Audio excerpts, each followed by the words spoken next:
Formation Action collective, série Pédagogie critique. Comment favoriser l'engagement dans l'action collective?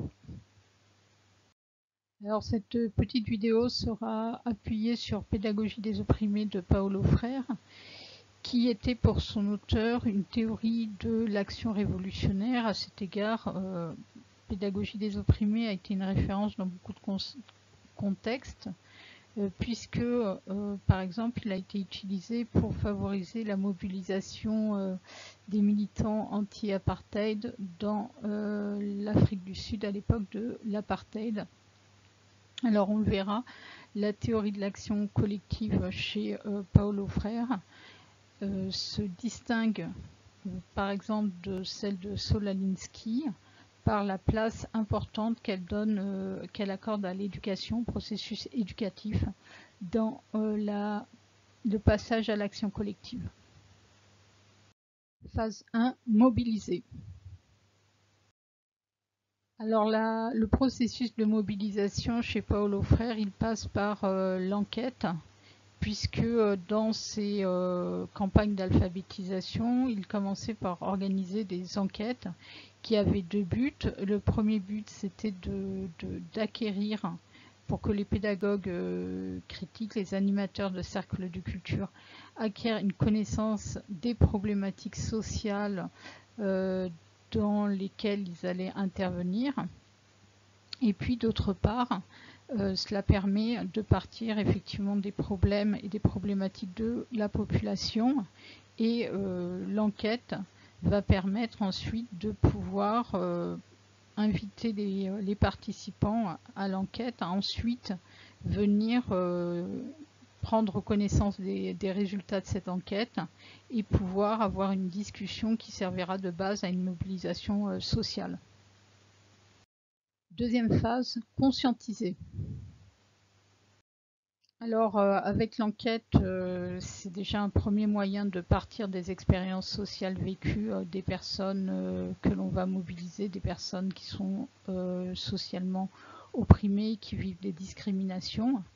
Un autre moyen, ça va être de discuter avec elles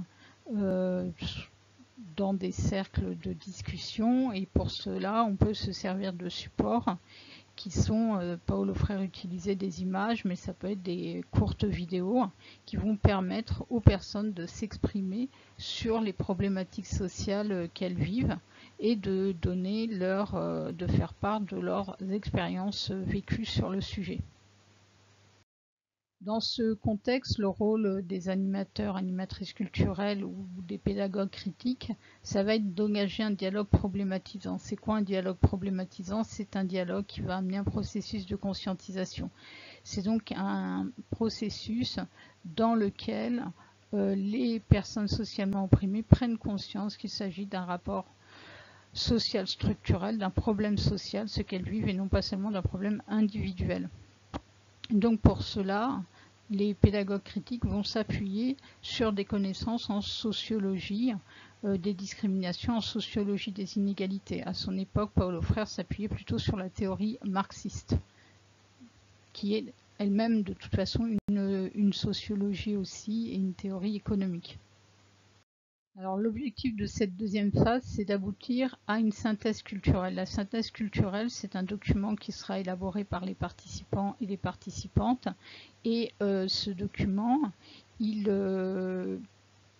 amène à mettre en lien les situations vécues et les connaissances sociologiques qui ont été acquises au cours du processus de conscientisation.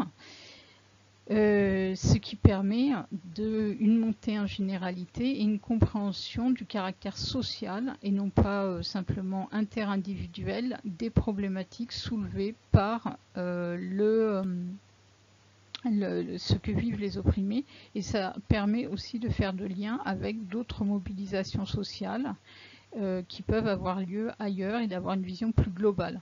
L'objectif est de dépasser simplement les luttes locales pour être capable d'inscrire les problématiques de lutte dans une vision plus globale de la société, par exemple en termes de système capitaliste, de rapports socio-patriarcaux, etc. Troisième phase, orienter vers l'action. Alors, le problème que l'on va rencontrer dans le passage à l'action, ou le problème que rencontrait Paulo Freire dans le passage à l'action, c'est la conscience fataliste, c'est-à-dire le fait de penser que l'on ne peut pas transformer la situation. Déjà, la prise de conscience par les opprimés qu'il s'agit d'un problème social conduit à dénaturaliser le phénomène, c'est-à-dire à considérer qu'il ne s'agit pas de quelque chose de naturel et d'immuable, mais de quelque chose qui est construit de manière historico-sociale.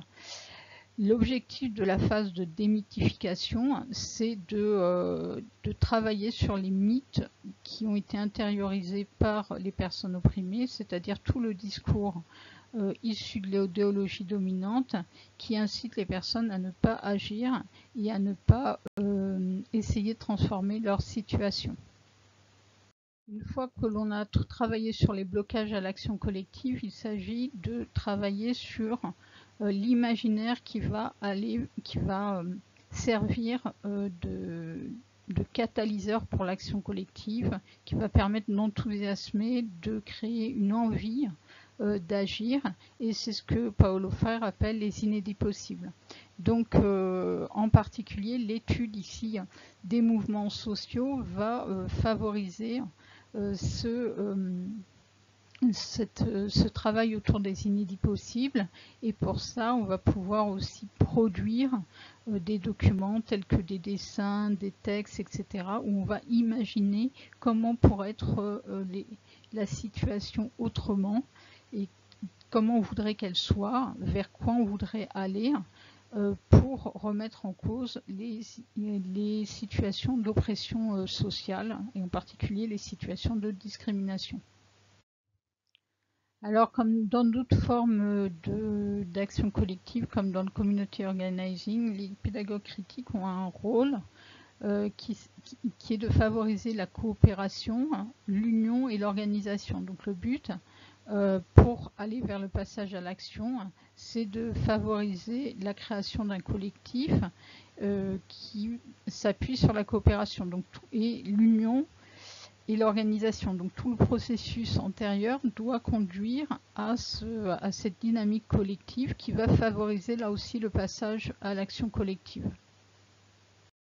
La particularité de la théorie de l'action collective ou de l'action révolutionnaire telle qu'elle a été pensée par Paulo Freire, c'est qu'elle s'adressait souvent à des professionnels qui étaient déjà en contact avec un public constitué, mais pas nécessairement, puisque ce public pouvait être aussi à constituer. Mais disons que, par exemple, il s'agit d'un public alphabétisé, ou à qui on va donner des cours, par exemple, de langue pour des personnes migrantes. Ça peut être aussi des bénéficiaires de l'aide sociale, ça peut être des étudiants, etc. Et donc, à partir de là, il y a deux processus éducatifs. Un processus éducatif autour de la conscientisation, c'est-à-dire la connaissance sociologique des inégalités, des discriminations, c'est-à-dire acquérir une connaissance plus théorique d'une expérience sociale vécue, et d'un autre côté, toute une connaissance autour de l'action et des mobilisations sociales, et c'est là que va intervenir plutôt l'histoire des mouvements sociaux, qui va servir aussi à nourrir un imaginaire de transformation sociale.